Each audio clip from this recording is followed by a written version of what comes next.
गोरखपुर में प्रैक्टिस करता हूँ। सर सीए को लेकर के कैसे देख रहे हैं, आम नागरिक पे क्या प्रभाव पड़ने वाला है इससे? सीए को अभी हम बताते चलें तो जो ये कहा जाए सिटीजन अमेंडमेंट एक्ट, यदि 2020 में ये राष्ट्रपति द्वारा यदि ये पारित कर दिया जाता है तो ये अब 8 बार इसको विस्तार रूप देते देते क्या ज़रूरत पड़ गई कि जब चुनाव है तभी इसको लागू कर दिया जाए।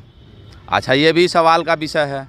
दूसरा ये है कि अभी शिक्षा, चिकित्सा, रोजगार यहाँ यदि आते हैं तो अपने देश में जो लोग हैं उनको हम मुहैया करा ही नहीं पाए हैं या करा ही नहीं पा रहे हैं। क्या दूसरे देश के लोगों को हम यहाँ नागरिकता दे के क्या उनको हम क्या किस आधार पे रखेंगे?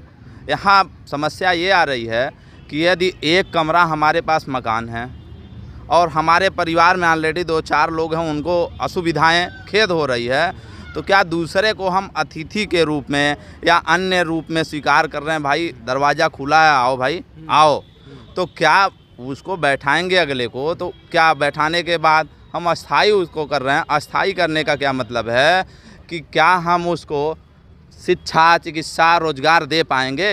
ये भी एक सोचने का विषय है।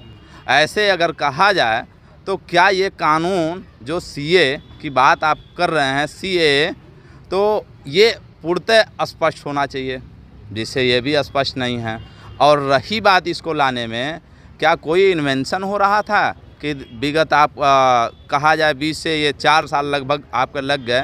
ऐसा तो है नहीं कि चांद पे जाके भाई वो खोज किया जा रहा था कि इतना समय लग गया, या चुनाव आ गया तभी इसकी ज़रूरत पड़ गई है। ये तो भाई जो आपके शासन सत्ता में बैठे हैं या कहिए राज्यसभा या लोकसभा या विद्वानगण हैं, इसको तो भाई एक टाइम लेके, इतना टाइम तो नहीं लेना चाहिए विस्तार लेके। ये तो बहुत विगत सोचने या इन्वेंशन का विषय नहीं है, ये क्वेश्चन का विषय है।